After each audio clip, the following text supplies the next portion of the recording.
Hello again. Today I'd like to talk about how you use Weaver instead of email to hold a discussion with others. So imagine this situation where you've been using email for a discussion. Generally the way this works is a message comes in, you do reply all to all the people on the to or the carbon copy. The email messages, if you're using a good email client, will group messages by subject line, so the messages kind of stay together. When you do a reply to the email message, it generally carries a complete copy of the message that's being replied to, so all the messages are in there, and you add your new comments at the top.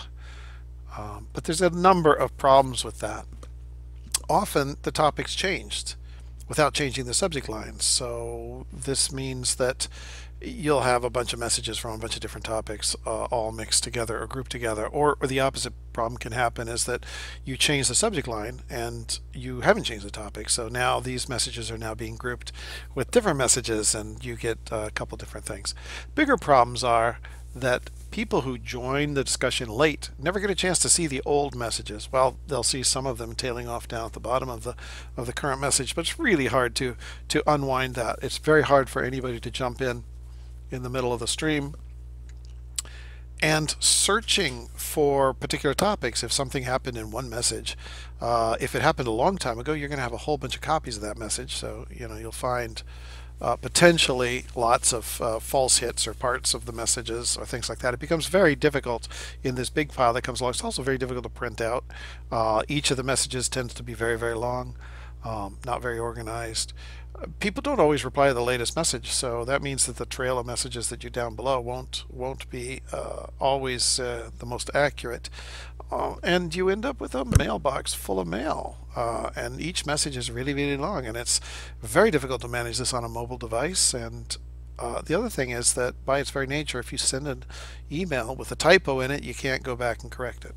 I'd like to propose there's a better way to do this, and that is that you go to a workspace and you create a discussion topic. And as you create the discussion topic, an email notification goes out. So you put comments in this discussion topic, and each comment goes out as an email message.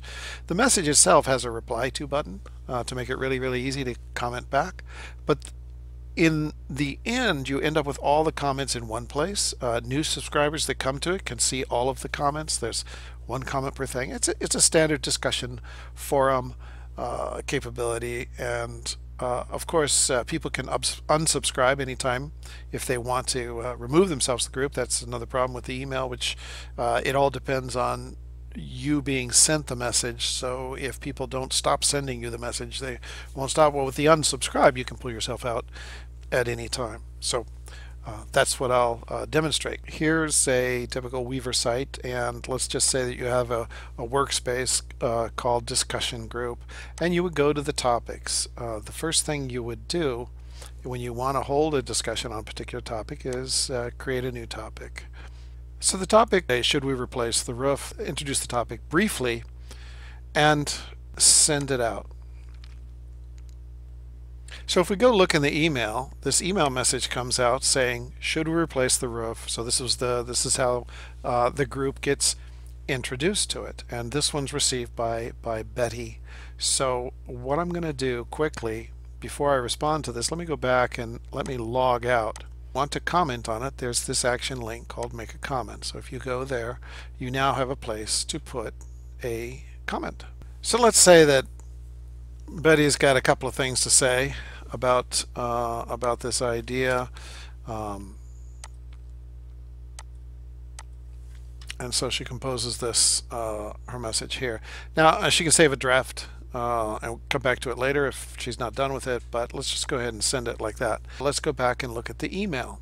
We now see that an email has come in saying giving her new comment, and again you've got a reply button. So once again, if you hit the reply, and so people can hit a reply. Here's the if I save the draft and then go away, I go back to my email, whatever, I do something else. If I go back and say reply to this again and come back, and what you've sort of typed in there as a reply is there. So we'll go ahead and send that. And here's the second comment. This is the user interface for very quick responses. You can see what else has been going on in the discussion thread here. So you see the discussion, you see the people that are subscribed to it. If you want to subscribe yourself to the message, you can put yourself in as an example here as well. And you can see who has made contributions to it. Now, we've been using this sort of quick reply feature, which just allows you to enter in a reply very quickly, and I think it's very easy to use. There's a lot more capabilities if you want to, and to see that, you go to the full discussion. Of course, now to do that, we need to log in.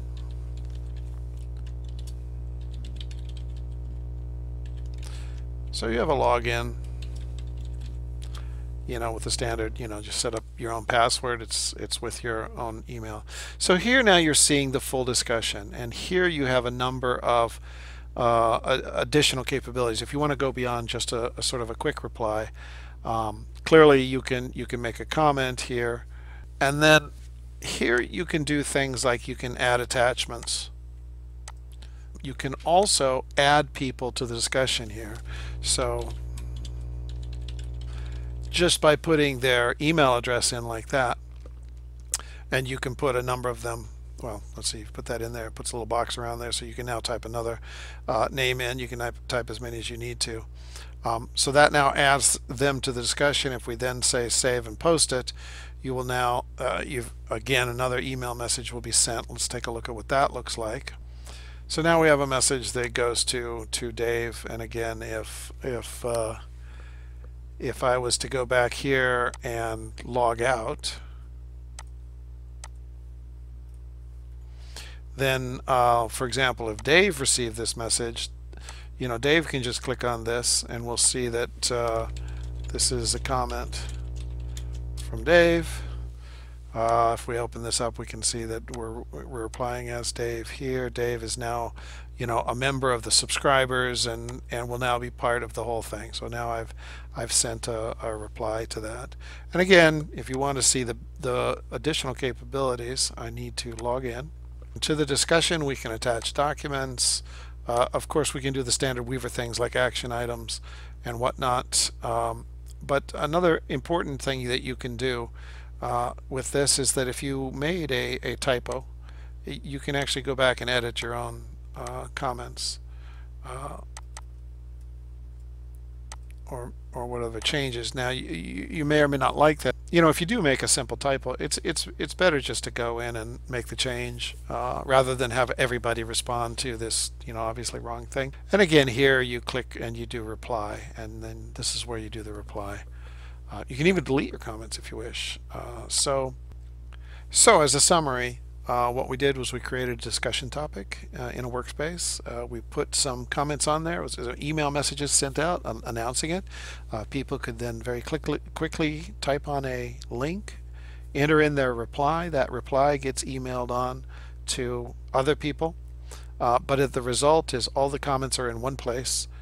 New subscribers can go back and see the old comments, and you can add people simply by adding their email address on the also to line, and that then automatically includes them in the whole discussion. So I hope that gives you a good idea of how to use Weaver to run discussions.